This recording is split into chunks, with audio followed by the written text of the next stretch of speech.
We're gonna record this, so this is going to be the lovely Kim teaching us how to do chakras reflexology. Hello, reflexology. And if you guys are on here, Brenda's feet. You move up, you're welcome. Yeah, you guys can move up here. One thing I wanted to add, so the next four modalities, we're gonna talk about soft tissue. And the Terrazyme that Brenda talked about is not just for gut health, it's going to really help what we do.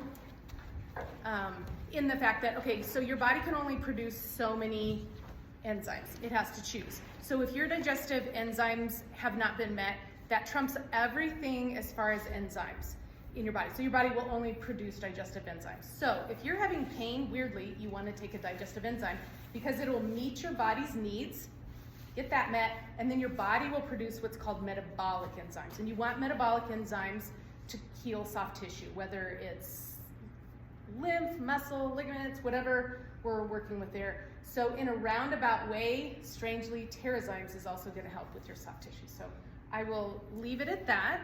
So Brenda's going to lay up here, and I'm going to make sure that we can see her feet on both screens. I think we might need to tip down a little bit on that one. Whew. My hands are warm. I'm getting cold. I'm always a hot woman, remember? Okay. That's right. Can you guys see that well enough? Yeah, thumbs up, Mandy. Okay, good. Okay, I'm gonna Are we turn it good? over to Kim. I'm gonna just hand her anything she Okay. needs to have there. Morning, everybody. So I'm gonna just do some quick reflexology. To me, it's really important to take care of our feet. Most of us are on our feet all day long. I know Brenda is. Reflexology is just using certain movements with mostly your thumbs and fingers, no oils, no lotions. It's not a massage. I found out that my sister fell and hurt her shoulder when I was doing reflexology on her because like right here's where your shoulder is, and she was real crunchy and everything. So I worked that and her shoulder felt better. Reflexology, if you put your feet together, that's your spine. So anything that's on your left side is the left side of your body, right foot, right side of your body. And for those of you at home, this is what, I'm gonna post this so you guys can see this. And I will post it if anybody wants the video there too. Okay. So mainly, I just usually warm up people's feet. It usually takes about 45 minutes for a full reflexology session, but we don't have that much time today, so I'm just gonna warm Brenda's feet up a little bit. You tell me if I put too much pressure. I'm gonna go home and not be able to do anything today. Yeah, Brenda's our model for all of the modalities. So, And Kim has these great, strong hands, so. Shelly's gonna, as she said, post that. You guys have yours. So, mainly, if you wanna do this at home, use your thumb and you're just gonna go up to like the bottom of where the heel starts. To start there, you can come and look, and you just sort of walk your thumb up, and that's just to see if you feel anything. Sometimes you can feel bumps, and then go at an angle. My husband has very ticklish feet, but he is about the first one to throw his feet up to get reflexology done now. He has learned how to work through his ticklishness, I guess you would call it, right? Yeah, for what I found over the years is that if you go at somebody's feet, you have intention. You hold their feet and no soft, like nothing ticklish. If they're super ticklish, hold their feet for just a minute. And if you go in with intention, you're gonna get past the ticklishness. Sometimes people are gonna be like, oh, I'm so ticklish, and they make it more than it is, and then you just hold on to them, and they'll calm down. So all you do, and then you just work over up to the next section where your heart, lungs, gut, that area is in the middle of your foot. And do the same thing. I felt a couple crunchies going the other way. So talk about that. You feel like So lumps in there, right? Yeah, like a little bump or something, and what you can do is, so on this list they have oils that we can use, but what I do is I usually just start by holding that area, putting pressure with my thumb, just holding it for a little bit, because usually that's enough. And now since I've learned about the oils more with reflexology, I would take, so this is sort of like, this could be, it's right on the edge. So it could be gut or lungs. I'm gonna go more with gut since it's more in that area. So you could put some Digest Zen. Yeah, if you could do tummy Yeah, tamer, tummy except tamer, if it's just- a kiddo. And yeah. all you wanna do is put a swipe on. You don't have, Peppermint, yeah. or just a drop. And then I would just come back over and I don't feel it. And Brenda can always, or whoever you are, if you're working on somebody or if it's yourself, you'll be able to tell if those are gone.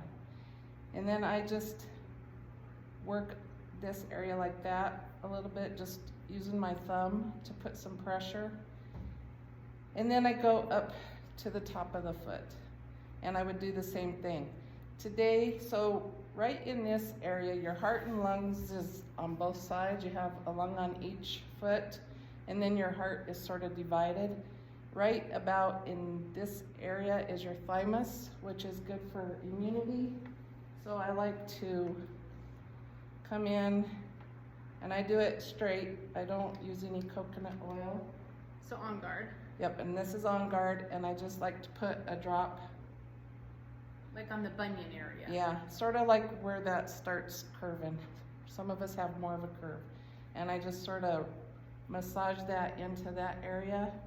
And that can help build up your immunity because your thymus is important for that. And so I would go through my whole thing and then I would just do some more pushing. This, oh, look at that. This is called Thai feet. It's just to help stretch things out. It tells you what you need to work on. So tell us, Brenda, what regular massage versus reflexology? What is it? What's the feeling different? So it's more intent. So it's not like they're massaging the tissues. It's very intent on the tissue. So it doesn't feel like a massage at all. It feels more therapeutic and more intentional to structure. Yeah. To me, when you hit a spot that really needs work, it's almost like a toothache, kind of feeling like, ooh, but then it lets it go and then it feels even better. Well, and when she hit the one point and said, Right here. yeah, that it could be lung or gut, I'm telling you, it's probably lung. Because the other day I coughed and I was like, what is up here? Oh, so she might have just worked it You might have loose. just worked that baby out for me. Thank Yep. you. And so, like Brenda's saying, she feels like it could be her lung. It's right on that edge where your diaphragm and your gut is. And so you could go back and I could put some breathe or eucalyptus or something on that spot and just massage it in there. And you don't have to do the exact same thing on both feet because you have different parts on each side of your body. The main things that are shared are your lungs, your heart, and then your digestive system runs up your right foot, across, down, and out to your other foot. Yeah, so it's a reflection of your body. So Yep. if something is on the right-hand side, it's typically on the right foot. Mm-hmm. And the reason why it goes up on the right is that's your ascending colon. Yep. Across is your transverse, and then you've got your descending colon Yeah. on the left. Yep. Yeah. Yep.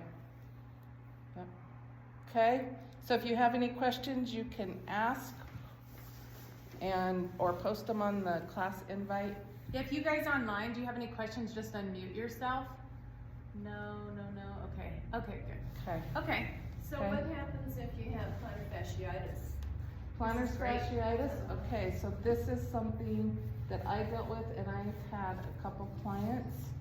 So they come in, the main thing is we do a lot of warm up, but then I do this. I use my fascia blaster. Which is one of these. This, It's the usually- fascia blister, yeah. yep. I have a smaller one that I would use on the feet. Yeah, that's I That's use my two. small one. But, so what I do to start is, I'll either use deep blue, I'll usually use a mixture of deep blue, Copaiba, and Aroma Touch. And I'll put it in this area. And you get plantar fasciitis because your Achilles tightens up, and that comes clear up. So you can always feel that twang. That's what I tell everybody, if they feel that like a guitar string really tight in their arch, to work across it this way. Good. And this way. And then you always want to work the Achilles and the heel.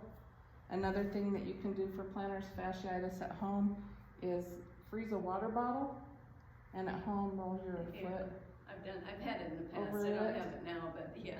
And that does then work. there's some stretches you can do against the wall. But using those oils, and just, my husband would hold, I mean, he would push hard against my foot, so this tendon right here, and he would just work, he would work it hard, I would make him work it hard. And then the fascia blast, then after I warmed it up with my hands, I would use the fascia blaster. Okay, And then sometimes I would go back with some deep blue rub, so. Good. And one thing to add with plantar fasciitis, it doesn't just begin with the feet for any of you at home. It could be something that's clear up early in your body, higher up in your body. So there's a lot of things that you can do, even working in the hips, but definitely work on the calf all the way up. That we can, I don't want to turn this into I a know. whole, I can stand here and That's talk for what hours on we what to yes. do, but yeah, that would be great. Okay. Okay, All right, so. so we're gonna turn this Yep. camera off and then we'll restart it, 'cause